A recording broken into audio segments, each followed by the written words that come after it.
let us come. We just mentioned to you, your predecessor in office had a meeting, a press meeting in 2019 when our new members were undergoing some training. He mentioned at that meeting that financial reports over the years, in fact, he mentioned that from 1999, financial reports have not been brought to the National Assembly for consideration. And those ones brought have never been considered. It was a serious indictment on the National Assembly. I was approached. In the 8th Senate, for the last year, we were chairman of public accounts. How come that this assembly, and that one plants a wrong supposition, that's a misconception in the minds of Nigerians, that we are not doing our jobs. All right? Really, if we are to consider your report on yearly basis, no agency or government, including presidency, can come to us when they have not given account of what they were given. None. We will take that decision. And the decision will be far-reaching. We already now have your reports. We have finished our 2015.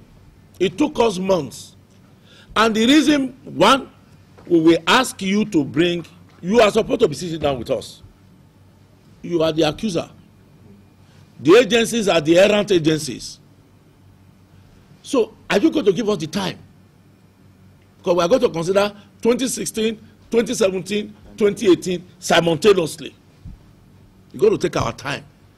If my members come out of plenary to come and sit down here, are you going to be available so that we do these things expeditiously and get the reports back to Senate or plenary? You must give us that guarantee that you are going to be present.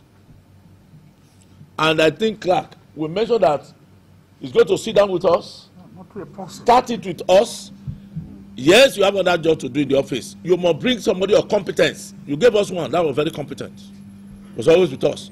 They must come here as I went you. At times they come here, we are waiting for them. Because you are the head.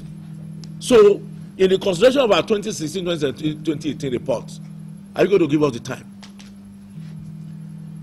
Now, I observed some time ago, there are interim reports you bring to us. And when you bring those reports, and by the way, let me first take you to section 86 of this constitution. I'll just read it to your hearing. Section 86.6, that's to do with your appointment. In the exercise of his function, that is the auditor-general, under this constitution, the auditor-general shall not be subject to the direction or control of any other authority or person. I've read this one to you. Your predecessor in office some time ago, even committees, other committees in National Assembly, they write to you, we want your financial auditor report. I want to tell you, are you going to adhere strictly to this provision? Because what this thing says, what you are supposed to do as Auditor General.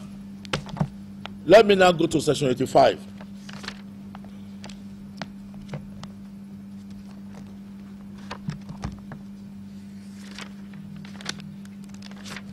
Section 85(7). The Auditor General shall, within 90 days of receipt of the Accountant General's financial statement, that's what you mentioned a while ago, and we are even beginning to see how we can do this amendment. We have proposed it because the Accountant General has the latitude anytime he brings financial statement to you, and that is what has been delaying your reports coming to us. But your constitution says that you shall submit your report within 90 days on receipt of the financial statement for the Accountant General. Now we are proposing that we must limit him to 90 days into the new financial year to get his statement sent to you, and you in 90 days get your statement to us. So in the first 6 months, we should always have our financial statement with us. We must get your report with us. Now, that's why I'm reading this section to you, because we are going to invite you and invite the Accountant General. Before we cause constitutional amendments, this section 85(7), the Accountant General must come to terms with us that I will prepare my financial statement and send to the auditor-general. That is where you have the clash with the auditor-general's office. And I think it's this committee that must correct it. If it's not ready, we are still going to go ahead to do constitutional amendments so that we limit it with time. But do you know, this one says the auditor-general shall within 90 days of receipt of the auditor-general financial statement submit his report to each house of the National Assembly, which shall then cause the reports to be considered by a committee of that house responsible for public accounts. So what we are saying here, every report you have to bring, once you bring it to National Assembly, to the clerk commits it to the Senate, commits it to the House of Reps. The Senate cannot consider your report at plenary. The House of Reps cannot consider your report at plenary. They commit it to the Committee on Public Accounts. This is what the Constitution says. So I hear you most of the time. It is not a way, it's not just safeguarding our own territory. It's amount of constitutional violation for you to take our report or the report that is called to the National Assembly and come to public accounts for you to make it available to any other person or authority. It's a violation. So I want to sing this one to you very clearly, because I told your president in office you are violating provision of this constitution. You are not. You don't work with the executive. You are not taking it to Mr. President. You want to take it to Minister of Finance. You have to bring it to the National Assembly, who will submit it to us. So please, this one must be very, very clear to you. And I'm declaring it publicly too. Now, how are you going to ensure that the big spenders of our money are queried? The big spenders, the MPAs, the CBNs, the NMPCs, the foreign missions. We have found out that some foreign missions have been very notorious. They spend millions of dollars without giving account. Now your office has been strangulated. You don't even have the money to travel. You don't even have the money to do internal auditing in Nigeria. How can you travel out? All right. So we want to ask you, how are you going to do it? How are you going to bring our big spenders, the armed forces? And I want to tie that again to service-wide vote. Correct. Service-wide vote is the biggest fraud in this country. In 2021 budget, we have 758 billion service-wide vote. Service-wide vote is the amount of money you put inside a basket for unforeseen circumstances to meet the shortfalls in capital and recurrent expenditures. They are for recurrent and capital supplementation. Nobody gives account. All these, my colleagues here, they are chairmen of other committees. When we do annual budgeting for these departments, what they go and get from service-wide vote from application they do to the Mr. President, and they pass through finance ministry, and the auditor-general disburses it, the standing committees don't know of such disbursements. It's only when public account will ask the auditor-general, furnish us with disbursement from service-wide vote. He will come and tell you, nobody has been able to give account service-wide vote. Now, what are you going to do about service-wide vote? Because you already have a clash with the office of auditor-general. Because the auditor-general that will furnish you with all the information. I'm asking you, what are you going to do from all withdrawals, from all that is given out on service-wide votes? And the years that are passed, you are going to get us the report. And from this year, I'm telling you, we have service-wide vote to the tune of 758 billion. If you go and check that one, that's almost 0.5% of our budget. Service-wide vote. So you are going to tell us how you are going to audit service-wide vote for us. Then all these people that came with you, Senator Ndume, mentioned something. These are your friends in the audit house. These are your colleagues. You have about 1,500 directors that were just promoted. The structuring was done in the place. The problem you have in the audit house, I want to find out how you're going to cure it. The acrimony, the petitions against yourselves. Now you are the head. How are you going to cause peace? If there is no harmony in the place, you cannot function. I hope you know that.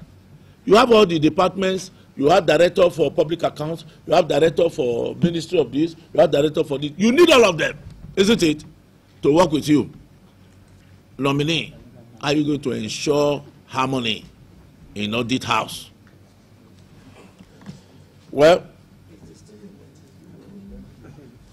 You mentioned something. The issue is your audit. What we are very conversant with here is financial audit. All right, what has been spent. Okay, that's why I said the post-spending audit. That's what you people do. Environmental audit is not to, you just said you brought a report. When you do child-based entity today, it's not being. The one that is very important to us, performance audit. Value for money audit. I've been singing it, I've been saying it.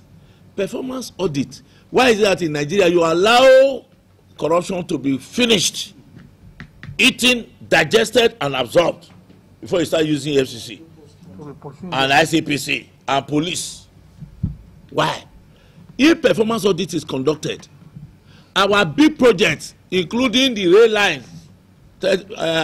full gauge and half gauge, whatever description, Second Niger Bridge, Lagos-Ibadan Expressway, East-West Road, of billions, you know that every step in the way, these projects are supposed to be authenticated by certificates.